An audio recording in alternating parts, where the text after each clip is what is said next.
18 di giugno pareva come stava per fornire. Un incidente assai grave, una brutta disgrazia assai complicata. E trovano insieme a tuo figlio una creatura di 5 anni ancora, uno stato di coma e preghiera a Gesù che ti fanno miracoli.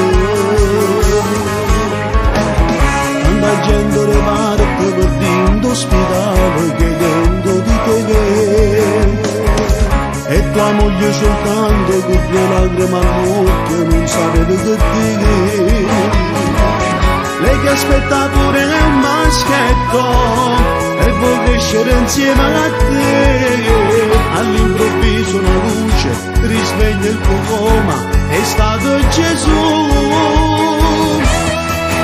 Pieno cielo t'ha fatto una grazia che sta parlando soltanto una luce che, e t'ha detto non è il tuo momento, ma diventi di nuovo papà.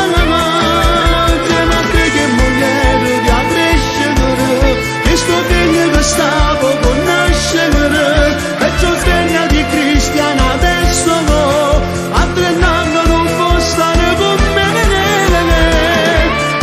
Chi dice che Dio non esiste e che non fa manco miracoli? A te ti è capitato davvero? Gesù non t'ha voluto là perché Dio ti ha salvato. Non si pensa a sta cosa soltanto che ogni te possa parlare.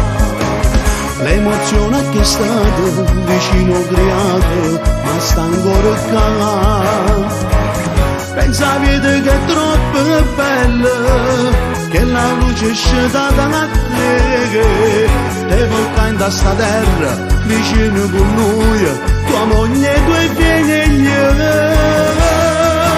Dio cielo t'ha fatto una grazia che sta parlando soltanto una luce che, e t'ha detto non è il tuo momento, ma diventi di nuovo papà.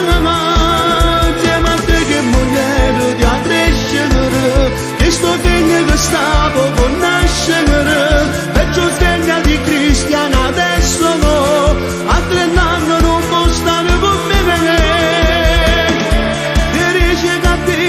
Chi dice che Dio non esiste e non fa manco miracoli?